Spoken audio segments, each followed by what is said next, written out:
Bom dia, garotada do sexto ano, garotada esperta. O sol já está subindo na cidade de São Paulo, já está ficando quente. E a aula de hoje também será quentíssima, porque é a segunda parte aí da cartografia, né? A serviço aí da tecnologia, a serviço da cartografia.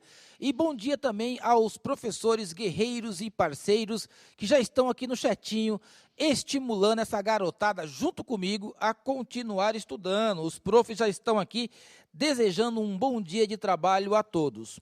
Vamos colocar na tela já o tema da aula de hoje, é uma continuidade da aula passada, tecnologia a serviço da cartografia, muito interessante esse conteúdo. E para ministrar a aula, do nosso lado já está aqui o professor Antônio Russo. Bom dia, professor. Bom dia, professor Carlos. Bom dia aos alunos, professores e a todos que irão acompanhar a mais essa aula de Geografia para o sexto ano do ensino fundamental dos anos finais. Antes de começarmos a aula, o professor Carlos vai falar o que nós vamos trabalhar. Correto, professor? Correto. Legal. Habilidade na tela. Já podem aí ir tirando um print enquanto o professor faz a leitura junto com os profs. Analisar os tipos de produção do sensoriamento remoto, sistemas de informações geográficas, sistema de posicionamento global e cartografia digital. E relacionar com a produção de imagens de satélite e mapas digitais, entre outros. A unidade temática será formas de representação e pensamento espacial e o objeto de conhecimento, fenômenos naturais, sociais, representados de diferentes maneiras. E aí, para introduzir a aula de hoje, não percam o foco, vamos assistir um vídeo sobre o sensoriamento remoto. Preste atenção no vídeo.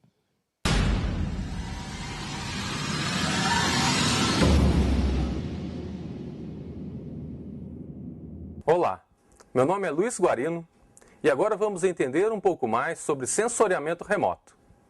O termo sensoriamento se refere à obtenção de dados, e o termo remoto significa a obtenção desses dados à distância, ou seja, o sensor não tem contato físico com o objeto ou a área sensoriada. O Brasil é campeão mundial em incidência de raios. No nosso país, caem mais de 50 milhões de raios por ano, e a explicação é geográfica. É o maior país da zona tropical do planeta. Área central, onde o clima é mais quente e, portanto, mais favorável à formação de tempestades e de raios. A partir da Estação Espacial Internacional, a ISS, que encontra-se em órbita baixa, entre 340 e 353 quilômetros de altitude, é possível observar fenômenos que acontecem na Terra. Neste vídeo, podemos ver uma tempestade observada a partir da ISS. A ISS é um laboratório espacial completamente concluído, cuja montagem em órbita começou em 1998 e acabou oficialmente em 8 de junho de 2011 na missão STS-135. Você sabia que a ISS pode ser vista da Terra a olho nu? Acesse este site que aparece no vídeo e verifique quando a ISS passará por sua cidade. Subindo um pouco mais, a aproximadamente 36 mil quilômetros de altitude, estão os satélites geoestacionários. O sistema de imageamento através desse tipo de satélite é fundamental para a meteorologia mundial.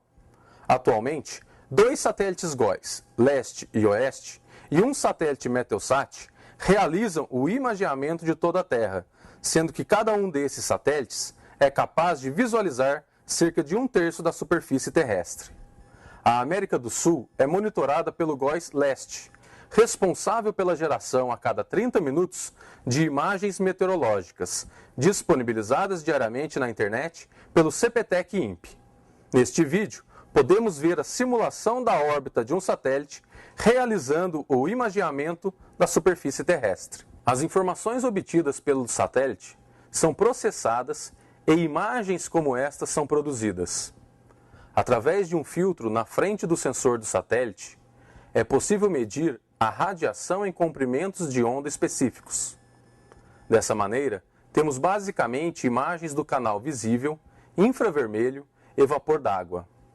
Através dessas imagens, é possível detectar os tipos de nuvens, a movimentação dos sistemas convectivos, a temperatura no topo das nuvens, a formação de tempestades, entre outros. Um outro importante instrumento usado para localização e previsão de precipitações é o radar meteorológico.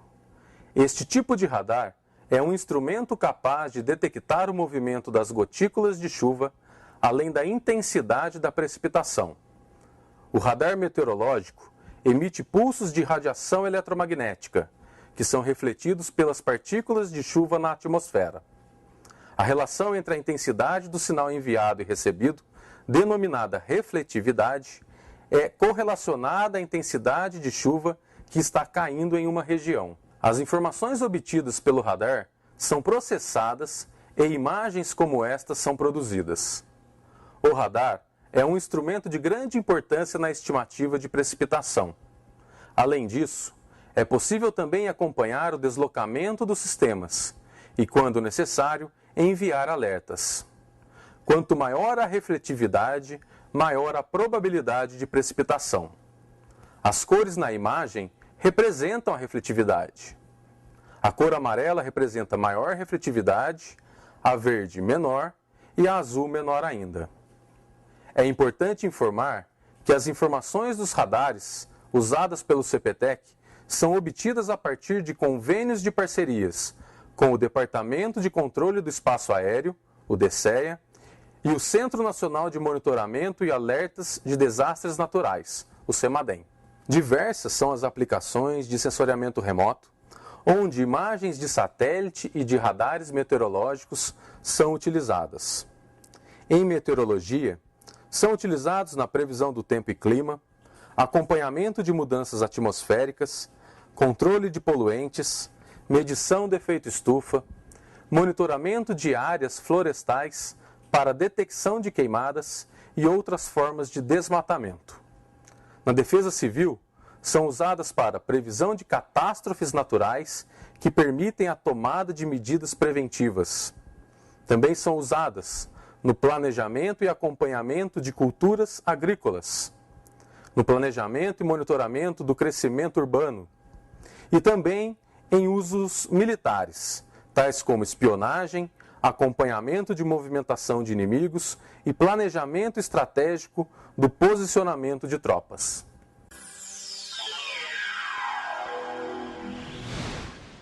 Bom, é isso aí, né? Então o vídeo aí deixou bem claro, né, como nós utilizamos no nosso cotidiano, né, o funcionamento dos satélites, né, através do sensoriamento remoto.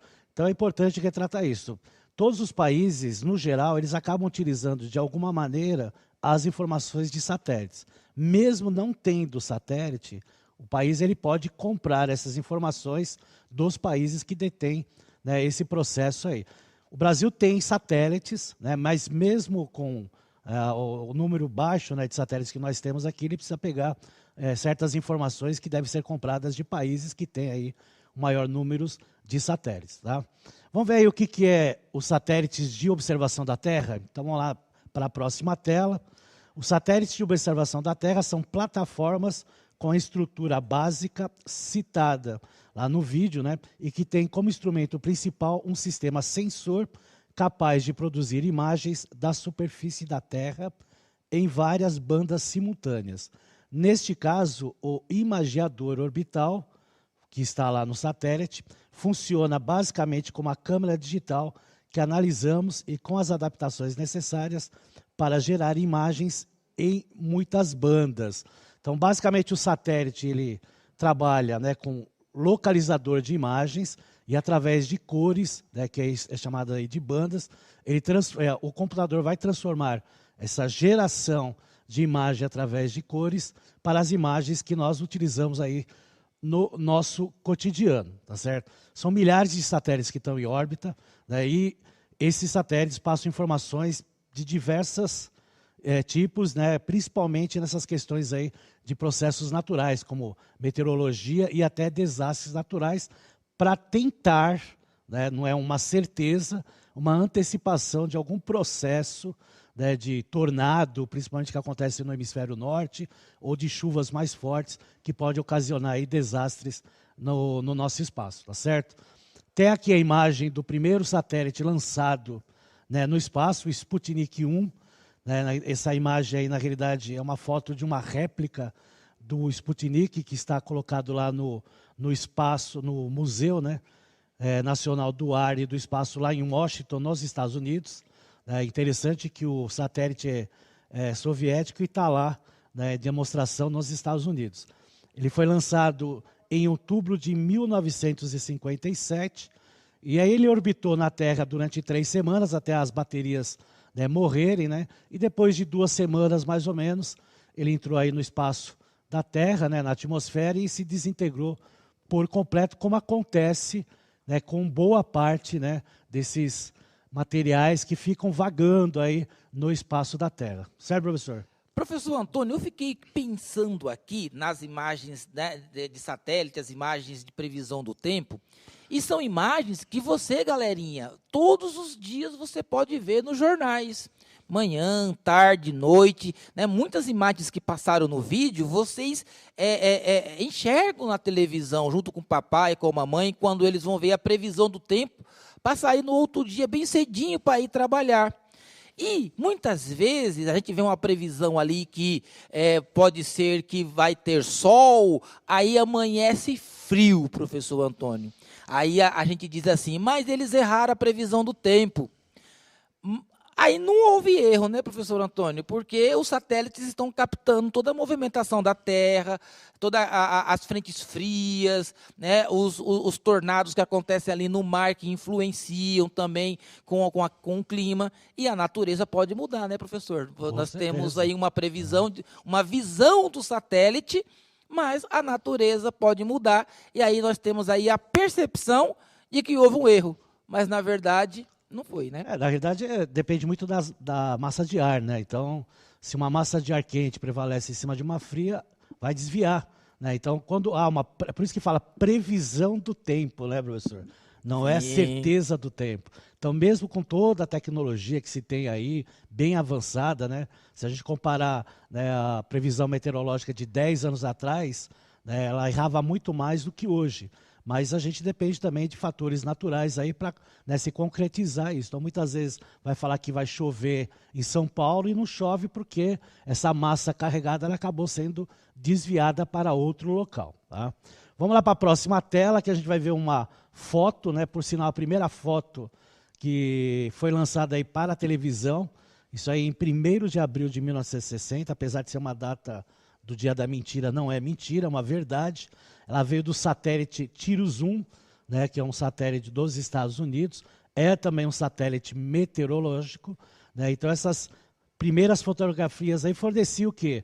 Dados dos sistemas nas nuvens, né, para o quê? Para essa previsão meteorológica. Então já na década de 60, já até, né, no final da década de 50, já tinha essa questão aí de se passar a previsão meteorológica, mas a porcentagem de erro era de cima de 80% naquela época, porque os dados não eram tão precisos como são hoje. Mesmo tendo dados precisos hoje, também acontecem os erros, porque é como nós falamos aqui, né? Existe uma previsão do que vai acontecer no dia seguinte. Você pode prever daqui um século, através dessas imagens e do movimento das massas de ar, né? Mas não quer dizer que vai ser uma certeza tudo que for falado nesse período aí. Vamos para a próxima tela, que nós vamos ver os satélites de sensoriamento remoto. Então, nós estamos vendo aí o sensor ativo. Né? Esse sensor ativo ele trabalha, né, como o radar, que foi apresentado lá no vídeo. Então, são fontes artificiais. E esse sensor, o sensor ativo, ele funciona, né, como o radar. Tá? Então, é aquela mesma informação que apareceu no vídeo, né? Aquela do radar captando informações das nuvens, aí nós chamamos aí de sensor ativo. Por quê? Porque nós temos também o sensor passivo, que aparece aí na próxima imagem. O sensor passivo, está difícil aí sensor hoje, hein? O sensor passivo, ele já trabalha aí com a radiação eletromagnética. E aí é gerada por quem? Pelo próprio Sol, né? Uma fonte natural. E aí ele pega informações através de fontes naturais que vêm do Sol, através dessa radiação eletromagnética, como aparece aí na imagem, né?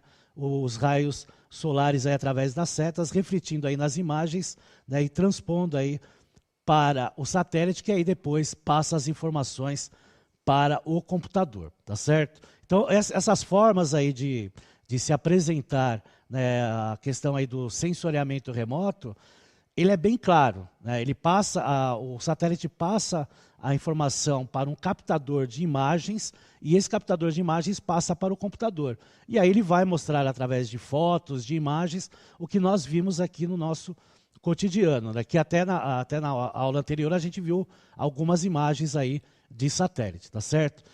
Nós vamos ter um vídeo agora que é rapidinho, mostrando aí o lançamento de um satélite. Então observem, né, é um vídeo que não vai ter áudio, então observem que é legal de ver aí como é que se lança um satélite. Então coloque aí, por gentileza.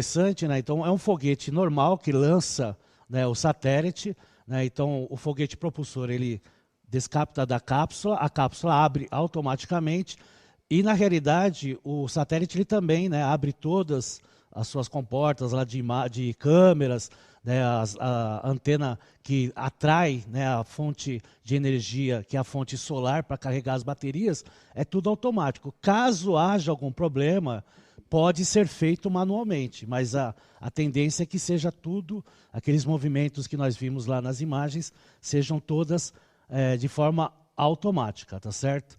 Vamos lá para uma atividade, professor? Vamos para uma atividade, prof, mas antes, a professora Neuzete colocou umas florzinhas para a gente aqui. Muito obrigado, professora. Ela nos deseja uma boa sexta-feira e nos pediu para mandar um alô para os alunos do sexto ano B. São tutorandos da professora Neuzete, da PEI Prefeito José Miranda. Professora, muito obrigado. E ó, galerinha aí da escola, ligada aí na aula de geografia. Muito legal. Agora é hora do dedinho nos teclados. Atividade na tela. Você sabe dizer o que é o GPS e para que é utilizado? Ah, com certeza vocês vão saber. Dedinho no teclado, 2 minutos, já voltamos. Participe!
Voltamos para a interação. Vamos pegar aqui duas respostas devido ao tempo. A professora Suzete, lá da Escola Orlando de Pauliceia, né? Os alunos da escola disseram que o GPS é o indicador de localidades, né? Ajuda a se chegar aonde quer através do satélite. E mais uma resposta aqui, só por causa do tempo. Vamos pegar aqui mais uma. O professor Sérgio traz aqui a resposta do Ícaro Vitor. Ele diz que o GPS ele leva você para algum lugar e ele também é orientado aí por satélite, né? Eles são da escola Orlando da Leste 4, São Paulo. Ou seja, todos eles sabem que é um instrumento de localização. Exatamente. Tanto é que GPS é um sistema de posicionamento global. Então, perfeito aí as respostas. Vamos lá para a próxima tela que ele vai explicar melhor aí a questão aí do GPS. Então, é um sistema projetado para fornecer o posicionamento instantâneo e a velocidade de um ponto na superfície terrestre ou próximo dela, através das coordenadas geográficas. O GPS é baseado numa constelação de 24 satélites distribuídos por 6 órbitas em torno da Terra. A altitude da órbita é de 20.200 quilômetros. Foi calculado de modo que cada satélite passe sobre o mesmo ponto da Terra num intervalo de 24 horas. E aquilo lá, né, para você ter essa imagem, né, que a gente vê, por exemplo, no Google Maps, no Google Earth, aquelas imagens que aparecem pelo sistema, precisa pelo menos ter 3 satélites apontando naquela direção, né, para mostrar aquela região, né, para ter toda a imagem, né, tridimensional como aparece e como a gente visualiza. Por isso que eles têm lá 4 satélites em 6 órbitas espaciais, totalizando 24, né, 24 satélites nesse sistema aí. Um outro sistema parecido é o da Rússia, que é o GLONASS, né, que também está em funcionamento aí na Terra, né, no sistema orbital do nosso planeta. Tem alguns que estão sendo projetados, como o da China, que é o COMPASS, e tem o Galileu também, da União Europeia. Isso é interessante, né, porque o GPS ele detém praticamente, né, o domínio, né, dessa questão aí do sistema de posicionamento global. Lembrando que ele surgiu na década de 80, foi bancado pelo Departamento de Defesa dos Estados Unidos, né, custou em torno aí de 10 bilhões de dólares, e é muito caro a manutenção desse sistema. Por isso que saiu da área militar e também foi para a área civil, para ver se banca, né, a manutenção desse sistema aí. Só que a gente sabe, né, pertence ao Departamento dos Estados Unidos, né, o Departamento de Defesa, então muitas informações elas são bloqueadas, né? Então a gente não tem todas as informações completas que esse sistema proporciona, tá certo? Vamos lá para a próxima tela, que nós temos também o IBGE, ele tem também uma rede de estações de GPS, que são permanentes, né, composta aí por 9 estações que estão funcionando, sendo, portanto, uma ferramenta de suporte para a utilização desta tecnologia no Brasil e o principal elo de ligação com sistemas de referências internacionais. Então, os círculos em azul são os 9 que funcionam, que já estão em operação. O que está em verde está em fase de implantação, tá? Principalmente aí no litoral brasileiro. E os que estão aí em amarelo são estações previstas para a sua construção, tá? São estações terrestres que passam informações via satélite, principalmente nas questões aí de desmatamento, de queimadas, né, e até questões aí de meteorologia, tá certo? Na próxima a tela vai ter uma animação de uma órbita geoestacionária. Então vocês percebem que é uma órbita circular, né, circula aí, né, num plano que contém a base e a linha do Equador, e ela acompanha, né, exatamente a rotação da Terra, tá? Então, esse satélite que a gente chama aí de órbita geoestacionária, ele fica, né, num ponto circular, tá? Ele não se movimenta em outros movimentos. Porque alguns satélites, né, ele podem, né, desviar da sua rota, né, dependendo da situação que está. Na próxima tela, nós temos uma imagem, né, com os satélites que pertencem à NASA. Tá? Então, a observação aí da Terra, vejam aí que há diversos satélites aí. Vai ter aí uma outra, na verdade, eu vou deixar vocês depois usarem uma animação rapidinha, porque não vai dar mais tempo de olhar, que fala sobre essa observação desses satélites na Terra, tá certo? E aí nós temos um mapa que mostra aí, né, a quantidade, né, os países que têm satélites. Os Estados Unidos e a Rússia detêm a maior parte aí dos satélites, né, cerca de 75% dos satélites estão na mão deles, né, então, principalmente por causa lá da Guerra Fria, né, da corrida espacial. Para conhecer mais sobre as informações que foram dadas para vocês, printem a tela aí rapidinho, né, que vai mostrar aí os mapas do observatório da NASA. Quero agradecer aí, né, a presença de todos e a participação no chat. Obrigado, professor, por mais essa participação. Legal, galerinha. Avaliem a aula no final, não esqueçam. Continue estudando durante o dia e bom trabalho para os profs. Até a próxima aula. Tchau.